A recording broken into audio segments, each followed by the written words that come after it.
صحیح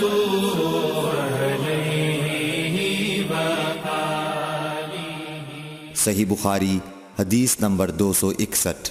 حضرت عائشہ رضی اللہ تعالی عنہا نے فرمایا کہ میں اور نبی کریم صلی اللہ علیہ وسلم ایک برتن میں اس طرح غسل کرتے تھے کہ ہمارے ہاتھ باری باری اس میں پڑتے تھے۔ صحیح بخاری حدیث نمبر 262۔ حضرت عائشہ رضی اللہ تعالی عنہا نے فرمایا کہ جب رسول اللہ صلی اللہ علیہ وسلم غسل جنابت فرماتے تو پہلے اپنا ہاتھ دھوتے۔ صحیح بخاری حدیث نمبر 263۔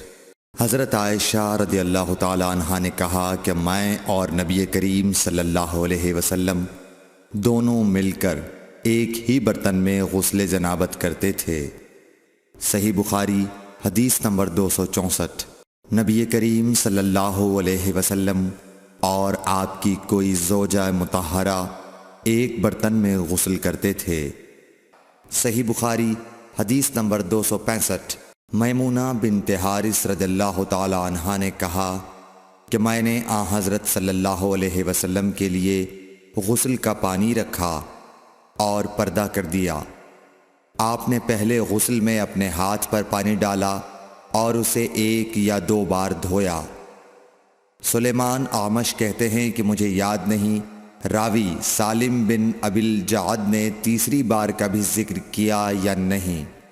پھر دائیں ہاتھ سے بائیں پر پانی ڈالا اور شرمگاہ دھوئی، پھر اپنے ہاتھ کو زمین پر یا دیوار پر رگڑا، پھر کلی کی اور ناک میں پانی ڈالا اور چہرے اور ہاتھوں کو دھویا اور سر کو دھویا، پھر سارے بدن پر پانی بہایا، پھر ایک طرف سے رکھ کر دونوں پاؤں دھوئے۔ بعد میں نے ایک کپڑا دیا تو آپ نے اپنے ہاتھ سے اشارہ کیا اس طرح کہ اسے ہٹاؤ، اور آپ نے اس کپڑے کا ارادہ نہیں فرمایا۔ صحیح بخاری حدیث نمبر 266۔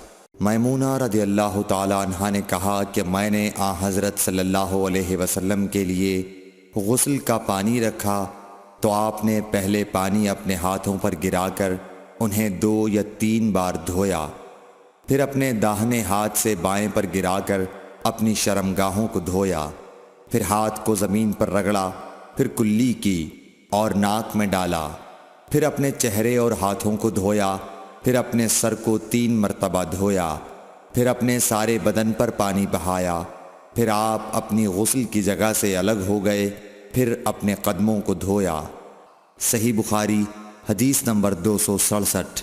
حضرت عائشہ رضی اللہ تعالی عنہا نے فرمایا اللہ ابو عبد الرحمن پر رحم فرمائے، میں نے تو رسول اللہ صلی اللہ علیہ وسلم کو خوشبو لگائی، پھر آپ اپنی تمام ازواج مطہرات کے پاس تشریف لے گئے اور صبح کو احرام اس حالت میں باندھا کہ خوشبو سے بدن مہک رہا تھا۔ صحیح بخاری حدیث نمبر 268۔ نبی کریم صلی اللہ علیہ وسلم دن اور رات کے ایک ہی وقت میں اپنی تمام ازواج مطہرات کے پاس گئے، اور یہ 11 تھیں، 9 منکوحہ اور 2 لونڈیاں۔ راوی نے کہا میں نے انس سے پوچھا کہ حضور صلی اللہ علیہ وسلم اس کی طاقت رکھتے تھے؟ تو آپ نے فرمایا کہ ہم آپس میں کہا کرتے تھے کہ آپ کو 30 مردوں کے برابر طاقت دی گئی ہے۔